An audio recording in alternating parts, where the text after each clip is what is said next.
हिंदुस्तान ने गलती की है एक न्यूक्लियर पावर को अंडर एस्टिमेट करके। Let us see what happens. I think the field is open now for both the countries. जी, यानी भारत ने जो पाकिस्तान की तरफ से जिम्मेदारी का मुजाहरा किया जा रहा था और पाकिस्तान की तरफ से बार बार मुतनब्बे किया जा रहा था कि कोई ऐसी हरकत ना की जाए, भारत ने अब वो तमाम बैरियर्स तोड़ दिए हैं और भारत ने एक जवाब फराहम कर दिया और पाकिस्तान के पास ये पूरा मौका है। यानी आप ये फरमा रहे हैं सर कि अब भारत तो हमसे कुछ शिकवा नहीं कर सकता कि भाई ये कार्रवाई आपने की है, उसने पूरी तरह से हमें जवाब फराहम कर दिया है। सिर्फ ये कि भारत कोई शिकवा नहीं कर सकता है, मेरे ख्याल से पूरी दुनिया भी अंडरस्टैंड करेगी कि जब किसी भी मुल्क के ऊपर हमला होता है और कोई दुश्मन अपनी सरजमीन से हमलावर होता है तो उसका जवाब देने का इख्तियार तो उस मुल्क के पास है जिसके ऊपर हमला हुआ है।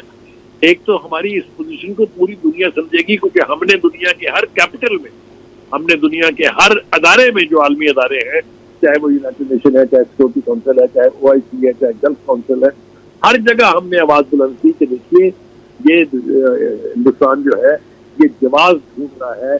मोदी की मकबूलियत कम हो रही है, बीजेपी को धड़ाधड़ जूतियां पड़ रही हैं रियासतों में के इलेक्शनों में, और अब एक बहुत बड़े सूबे बिहार में इलेक्शन होने वाला है।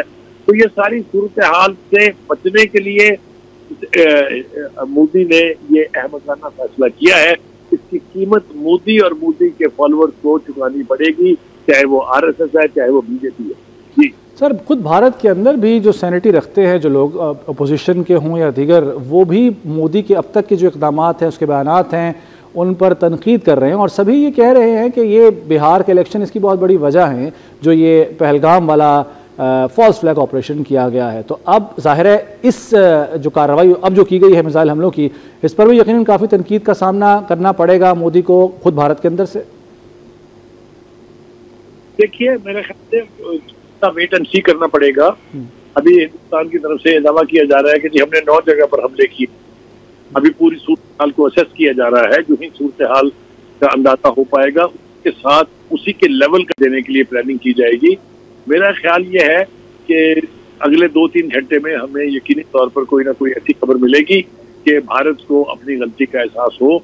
हम तवक्को कर रहे हैं कि ये जितनी जल्दी मुमकिन हो हिंदुस्तान को लगना शिकन जवाब देना चाहिए, क्योंकि कौम की तवक्को भी यही है, असली का अज़म भी यही है, पॉलिटिकल एलीट जो है उसका फैसला भी यही है। दिफा करेंगे और दिफा करना जानते हैं। पूरी तारीख जो है सबकी साथ में जो है वो इसकी गवाह है। तो मुझे नहीं लगता कि हमें किसी शर्मिंदगी का सामना करना पड़ेगा। इंशाल्लाह हमारा सर जो है वो बुलंद रहेगा और भारत और मोदी को जिल्लत उठानी पड़ेगी। बुखारी साहब, एक थ्योरी ये भी है कि चूँकि भारत के जो प्रधानमंत्री साहब हैं बड़े ही प्रधान हैं अपनी तरफ से, उन पर बड़ा दबाव था, इसलिए ये जो अब कार्रवाई की है इसके बाद उनका एक शौक़ पूरा हो गया होगा, नशा उनका पूरा हो गया होगा। तो अब इसके बाद वो माफ़ी तलाफ़ी पे या इसको ख़त्म करने पर वो आमादा भी होंगे और कोशिश भी यही करेंगे। तो एक थ्योरी ये भी है, आप समझते हैं कि हाँ बस अब इतना ही था, इतना ही इनके ऊपर तपड़ था इनके अंदर, इसके आगे कोई कार्रवाई ना ही करना चाहेंगे क्योंकि उन्हें पता है कि पाकिस्तान इसका भरपूर जवाब देने की ना सिर्फ सलाहियत। जी, अभी तक तो भारत की तरफ से जो हरकत है ये उसके ऊपर जो प्रेशर था मोदी के ऊपर, उसको खत्म करने के लिए एक मामूली ही मैं कहूंगा इससे नौयत की, चूंकि इसका कोई ज्यादा नुकसान नहीं हुआ है, भारी कोशिश की है। अगर तो मकसद सिर्फ ये था कि अपने लोगों को बताया जाए कि देखिए जी हमने पहल कर दी है, तो इसके नतीजे कुछ और होंगे। लेकिन अगर उसके ग्रेटर डिजाइन है पाकिस्तान के ऊपर हमला करके पाकिस्तान की कौम को नुकसान पहुंचाने के, तो फिर खैर भारत की नहीं है। मुझे इसके बारे में कोई इल्हाम नहीं। सर ठीक है, हमें दफाई तज़किया का अब्दुल्ला गुल साहब ने भी ज्वाइन किया, मैं चाहूँगा उन्हें भी शामिल गुफ्तगू कर लेते हैं। अब्दुल्ला गुल साहब, बहुत शुक्रिया आपके वक्त का। सर, क्या ये जो कार्रवाई भारत की तरफ से, बुज़दिल दुश्मन भारत की तरफ से रात की इस तारीकी में की गई है, क्या ये सिर्फ अपने लोगों को मुतमईन करने के लिए, जो प्रेशर था उसे ज़ायल करने के लिए एक ये अटैक किया गया, या फिर आगे को बड़े मकासद भी इसके पीछे हो सकते हैं, आगे मज़ीद इसको प्रोलॉन्ग कर सकता है भारत? रहीम, सबसे पहले तो मैं पूरी कौम को कहूँगा कि वो दुआ करे, अल्लाह ताला नुसरत अता फरमाए मुसलमानों को कुफार के ऊपर, और इंशाल्लाह यकीनन ये होगा। दूसरी बात जो है वो तकरीबन ये कोई 55 मिनट पहले हमारे घर के ऊपर से भी, जिधर रावलपिंडी में हूँ वहाँ से मिसाइल गुजरा, मैंने उसको अपने ट्विटर पर भी पोस्ट किया है। और मैं समझता हूँ कि ये एक इंटरनेशनल टेरिटरी की वायलेशन हुई है।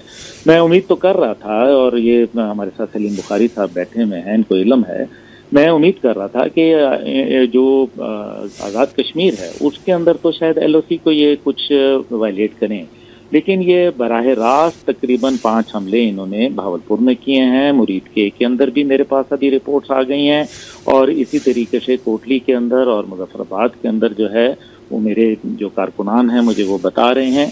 तो ये मेरे ख्याल है इंटरनेशनल बॉर्डर की वायलेशन हो गई है, और हमारी फौज जो है अल्हम्दुलिल्लाह मेरे ख्याल में उनको एडवांसमेंट का हुक्म दे दिया गया हुआ है।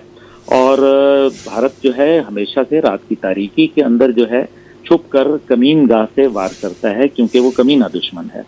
और पाकिस्तानी कौम का हौसला बुलंद है। आप देखिए कि अभी धमाके हो रहे हैं, आपकी स्क्रीन पे दिखा रहे हैं, लेकिन लोग जो है कोई उनमें सरसीमगी नहीं है। अल्हम्दुलिल्लाह ये बहादुर कौम है, और कौमों के ऊपर ही जंगें होती हैं, मुश्किलात आती हैं। मैं समझूंगा कि हौसलामंदी से बर्दाश्त करें इंशाअल्लाह ताला, और अल्लाह ताला जो है उसके ऊपर अगर हमारा एतमाद है, अल्लाह ताला पर यकीन है, हम मुसलमान हैं, हमने जान अल्लाह ताला को देनी है, और इंशाअल्लाह ताला हम गैरतमंद कौम है, और इंशाअल्लाह ताला मैं समझता हूँ कि भारत जो है नाकाम होगा। भारत अपनी कोशिश कर रहा है, पाकिस्तान ने मौसर जवाब की जो है वो कार्रवाई शुरू कर दी है।